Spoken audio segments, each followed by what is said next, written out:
Guyane, actualité. Canal+.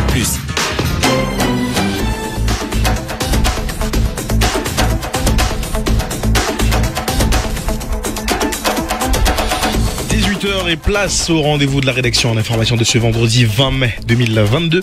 Et nous commençons par les titres avec Arnaud Béard et Olserder. Bonsoir Arnaud. Bonsoir Royan, bonsoir à tous. Dans l'actualité de ce vendredi, le nouveau gouvernement dévoilé cet après-midi. Yael Braun-Pivet, nommé ministre des Outre-mer. Sébastien Lecornu aux armées. Yael Braun-Pivet est un nom qu'on entendra souvent, mais qui est-elle? Sans portrait dans ce journal. Ce vendredi, c'est aussi la fin des dépôts de candidatures pour les élections législatives, avec des candidatures de dernière minute, voire plutôt inattendues. On fera le point dans quelques instants.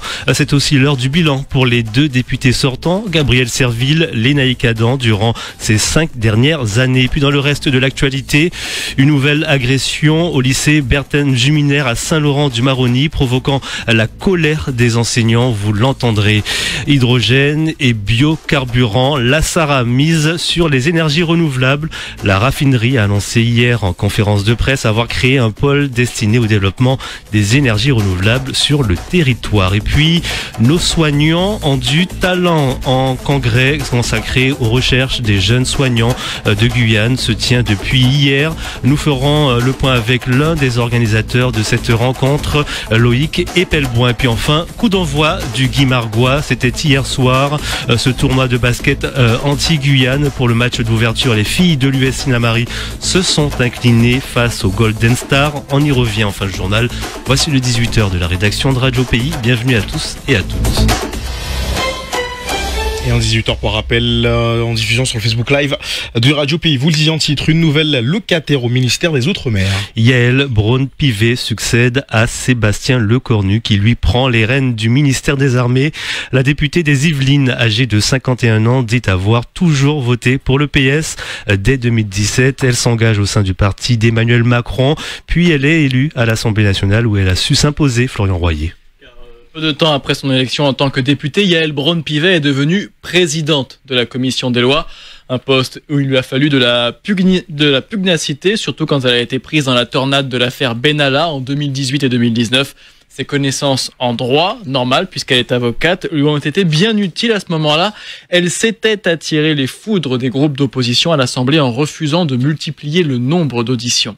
Côté Outre-mer, elle s'est déplacée plusieurs fois dans les Antilles avec sa casquette de présidente de la commission des lois. Elle a été rapporteure d'une mission d'information sur l'avenir institutionnel de la Nouvelle-Calédonie. La Nouvelle-Calédonie d'ailleurs, où un référendum doit être encore organisé avant juin 2023 et qui pourrait déboucher sur un nouveau statut. Alors cela ne fait pas de Yael Braun-Pivet une spécialiste des territoires ultramarins. Sa force en fait, c'est son expérience de pénaliste. Quant à son premier déplacement hors de métropole, la question lui a été posée aujourd'hui dès sa prise de fonction. La destination n'est pas encore connue. Alors la passation de pouvoir au ministère des Outre-mer a eu lieu cet après-midi. Ils n'ont pas perdu de temps. Quelques heures après l'annonce du nouveau gouvernement, Sébastien Lecornu a donné le portefeuille des Outre-mer à Yael Braun-Pivet. L'une de ses missions sera de réconcilier les ultramarins avec la politique gouvernementale. Emmanuel Macron a reçu une claque de la part des électeurs d'Outre-mer le mois dernier. Charge à elle maintenant de recoller les morceaux. Elle est plutôt confiante. On l'écoute. Moi je crois que force est aux bonnes volontés et je crois qu'aujourd'hui que je suis en capacité, en tout cas je l'espère, de renouer les fils du dialogue. Mais le ministre Sébastien Lecornu avait réussi à garder un excellent contact avec chacun d'entre eux, donc je continuerai dans cette voie. Qu'est-ce que vous avez retiré des déplacements que vous avez déjà réalisés en tant que député auprès des Outre-mer? Ce que j'en ai retiré, c'est que chaque territoire est singulier et que finalement on parle des Outre-mer, mais qu'en fait il n'y a pas des Outre-mer, il y a à chaque fois un territoire, comme je le disais dans mon intervention, avec des spécificités historiques, géographiques, juridiques, et c'est ça qu'il faut prendre en compte et ne pas considérer que les Outre-mer forment un tout homogène. Ça n'est pas le cas et c'est cette singularité, je crois qu'il faut que nous fassions vivre dans la prise en compte que nous avons de ces territoires et dans l'ambition qui doit être la nôtre pour ces territoires. prendre en compte les spécificités des Outre-mer. Yael Braun-Pivet, ministre des Outre-mer, au micro de nos confrères d'Outre-mer 360. Et puis de son côté, Sébastien Lecornu rejoint le ministère des Armées. Et puis une personnalité issue des Outre-mer fait aussi son entrée au gouvernement. La députée de la 2e circonscription de Guadeloupe, la Guadeloupéenne Justine Bénin, vient d'être nommée ce vendredi 20 mai secrétaire d'État chargée de la mer sous le gouvernement d'Elisabeth Borne. Elle succède donc à ce poste à une autre ultramarine, Annick Girardin, qui quitte le gouvernement. Législative, fin du dépôt de candidature. Et 3 de plus. Finalement, ce sont 3 candidatures qui ont été déposées ce vendredi en préfecture pour les élections législatives en Guyane. Leur nom par ordre d'inscription aujourd'hui: Aurore Sagne, Jérôme Arbour et Virginie Thomas, une divers gauche, et 2 RN, ce qui porte à 27 le nombre de candidatures. Et contrairement à Jérôme Arbour, qui avait annoncé depuis près de 2 mois sa candidature sur la première circonscription, Aurore Sagne l'a officialisé juste après son dépôt. Alors pourquoi cette candidature de dernière minute? La réponse d'Aurore Sagne. Eh bien, je pense que, comme toute citoyenne engagée, j'ai des messages à véhiculer par rapport à mes convictions, par rapport à ma vision politique, que je partage sur les réseaux sociaux depuis assez longtemps maintenant. Et je pense que certaines personnes ne seront pas étonnées pour autant. Alors on va dire que ma sensibilité est davantage à gauche, excepté sur certains points évidemment, puisque la Guyane n'est pas la France hexagonale. Donc voilà, je tiens à ma liberté d'opinion sur certains points. Et faut dire que je n'ai pas non plus de moyens, et ça c'est un choix. Je veux vraiment rester moi-même, et je pense que mes messages, mes coups de gueule, tout ce que j'ai à véhiculer sont très bien passés jusqu'ici via mes propres moyens. Donc je compte continuer sur cette voie.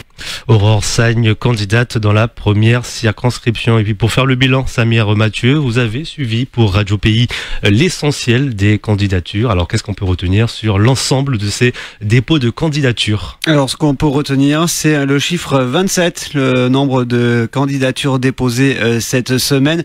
18 sur la première circonscription, 9 sur la seconde. Alors on va les donner dans l'ordre, on les a déjà évoqués, mais il y en a eu 3 de nouvelles, vous le savez, vous les avez évoquées à l'instant.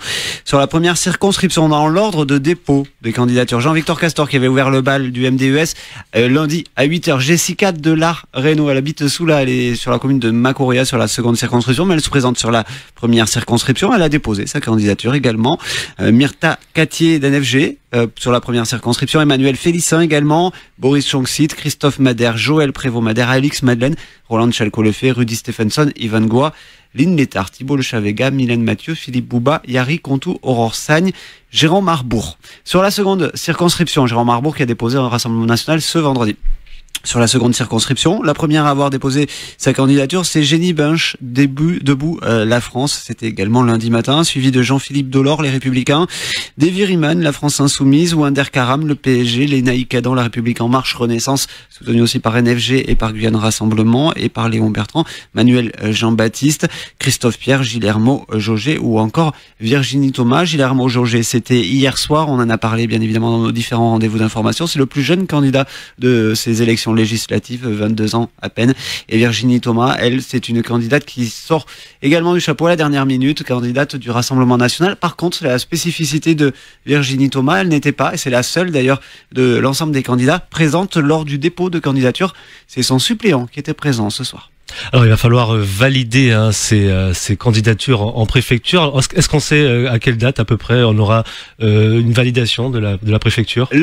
Lundi, nous aurons la liste définitive. En fait, il reste 4 candidatures à vérifier. C'est-à-dire, c'est pas de problème en particulier qui apparaît, c'est juste qu'il faut passer le contrôle de la légalité, vérifier certains documents. Et en fait, la candidature de Gillermo Jauget qui est arrivée hier soir et les 3 de ce jour, celle d'Aurore Sagne, celle de Jérôme Arbour et de Virginie Thomas, c'est pareil. Les vérifications n'ont pas pu être faites tout simplement parce qu'administrativement, il y a plein de services qui sont fermés à cette heure-ci. Donc, ça sera fait ce week-end. Lundi, nous aurons la liste officielle en préfecture, notée à 18h30, et on sera en direct sur Radio Pays tout à l'heure, le tirage au sort pour justement l'ordre de passage des candidats, notamment sur les panneaux d'affichage. Il en faudra beaucoup de panneaux d'affichage, donc dans la première circonscription notamment. Et puis lancement de campagne pour Christophe Pierre ce vendredi soir à Saint-Laurent-du-Maroni. Le candidat d'hiver gauche sera à la salle polyvalente de Terre Rouge avec sa remplaçante Samantha Barbosa à partir de 19h. Et puis enfin, l'un des des élus majeurs de la France insoumise dans les Outre-mer, Younous Omarjee vient d'apporter son soutien officiel à Thibault Lechavega. Le député européen de La Réunion a envoyé un message hier soir en faveur du candidat soutenu par Gabriel Serville. À 3 semaines des élections législatives, quel bilan peut-on faire de ces 5 dernières années des 2 députés sortants? 5 années avec une particularité cette fois-ci. Sur la première circonscription, le siège est resté vacant durant plusieurs mois. En effet, Gabriel Serville, élu président de la CTG, a dû démissionner pour non-cumul de mandat. Et puis sa suppléante Karine Sinaï-Bossou a relancé au poste.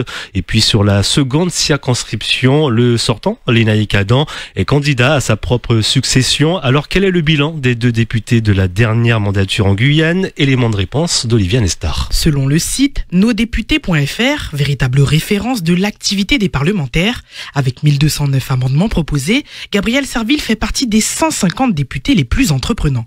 De son côté, Lénaïque Adam en a proposé 108, soit 10 fois moins. Cependant, 28 de ces amendements ont été adoptés contre 24 pour Gabriel Serville. Concernant leur présence à l'Assemblée, en 4 ans de mandature pour les 2 députés, Gabriel Serville a été actif 105 semaines contre 71 pour Lénaïque Adam. Mais alors, sur quoi se sont-ils positionnés?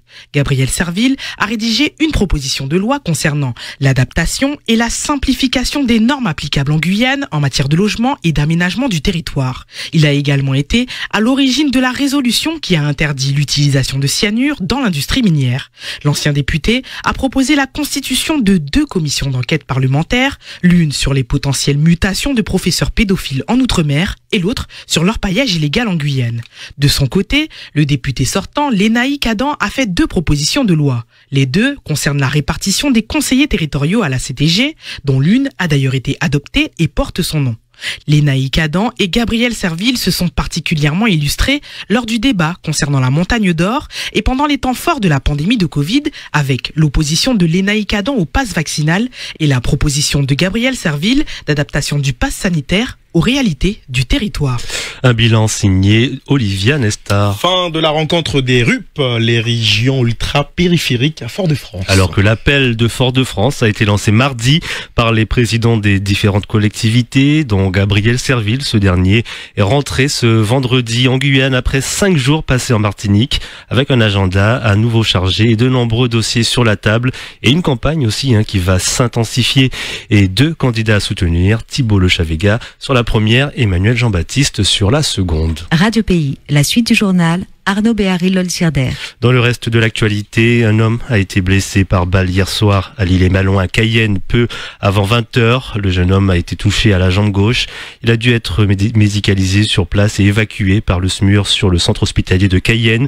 La BAC s'est rendue sur place et une enquête est ouverte. Une autre agression, celle d'un enseignant au lycée Berthen-Juminaire. La série de violences dans les établissements scolaires à Saint-Laurent-du-Maroni se poursuit. Un élève s'en est pris à un professeur en lui assénant un coup sur le crâne ce matin au lycée Berthen-Juminaire à Saint-Laurent-du-Maroni.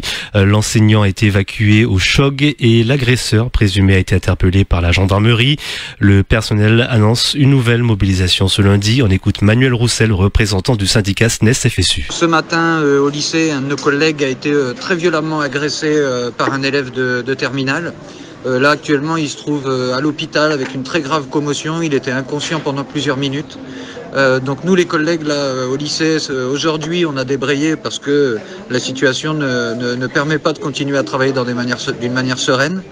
Lundi matin on se mobilise devant le lycée Berthen-Juminaire et on se met en droit de retrait parce que toutes les mesures qui avaient été actées au mois de décembre-janvier, aucune n'ont été appliquées dans notre établissement et donc ça suffit. Lundi matin nous on refuse d'aller au travail et on espère la venue du recteur et la venue du président de la CTG. Emmanuel Roussel, représentant du syndicat SNES-FSU, répondait à Franck Mathurin. La SARA mise de plus en plus sur les énergies renouvelables. Même si les énergies fossiles restent la principale activité de la raffinerie antillaise, seule société à livrer du carburant en Guyane, elle cherche à se diversifier. Les énergies renouvelables prennent de plus en plus de place dans la recherche et le développement de la SARA, qui se prépare déjà aux décennies suivantes où les énergies fossiles devraient perdre leur place prédominante. Un nouveau pôle a été créé, celui du développement stratégique des énergies renouvelables, avec à sa tête en Guyane Patricia Triplet. Des projets sont déjà en route qui montrent la volonté de la SARA de s'inscrire dans la transition, explique-t-elle. On parle de transition énergétique, certes. Est-ce que la population, est-ce que même les collectivités, les entreprises savent ce que c'est la transition énergétique écologique? Quand on parle ENR, est-ce qu'on maîtrise bien le sujet? Donc il y aura aussi également ce travail de sensibilisation sous forme d'événements, ateliers, formations, webinaires. Il y aura un impact sur les emplois, quelles sont les formations. Donc on aura toute cette partie de sensibilisation pour aller vers cette transition énergétique et également ce suivi de projets qui sont pour quelques projets bien avancés.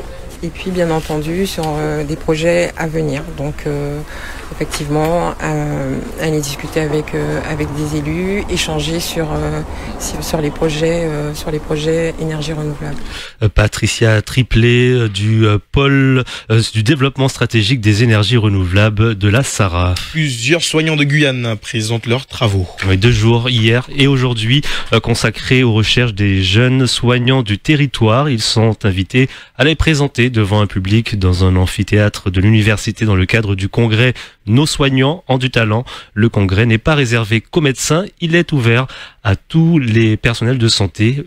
Loïc Epelboin, infectiologue au CHC, en est l'un des organisateurs. Dans le public aujourd'hui, vous avez des gens très variés, beaucoup de soignants évidemment, médecins, infirmiers, sages-femmes, aides-soignants, vous avez des associatifs, des gens des 3 hôpitaux, vous avez des médecins libéraux, des infirmiers libéraux, c'est extrêmement varié. Et surtout, dans les orateurs, on a toutes ces classes de soignants représentées. Ce congrès, jusqu'à l'année dernière, il était principalement consacré aux thèses de médecine, donc des jeunes médecins.